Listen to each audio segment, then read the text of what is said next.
আপনাদের সকলকে আমি একটি বিনীত অনুরোধ করতে চাই, করব সত্যি?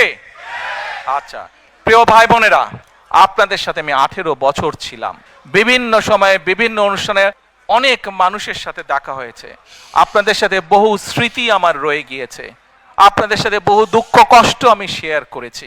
আজকে বিশেষ করে লন্ডনে যারা আছেন, বিশেষ করে তোমরা যারা ইয়াং আছো, ছবি তোলার জন্য পাগল হয়ে যাচ্ছ, প্রত্যেকের কাছে আমার একটি অনুরোধ, 25 তারিখে ইনশাআল্লাহ আপনাদের দয়া আল্লাহর রহমতে আমি দেশে ফিরে যাব। কিন্তু এখানে উপস্থিত, এই ঘরে উপস্থিত প্রত্যেকটি মানুষের কাছে আমার অনুরোধ, দয়া করে কেউ আপনারা এয়ারপোর্টে সেদিন যাবেন না।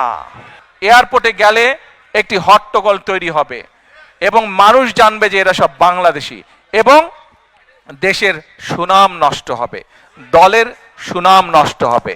যারা সেদিন এয়ারপোর্টে যাবেন না, আমার আজকের এই অনুরোধ যারা রাখবেন, আমি ধরে নিব তারা দল এবং সর্বোপরি দেশের সম্মানের প্রতি মর্যাদা রাখবেন।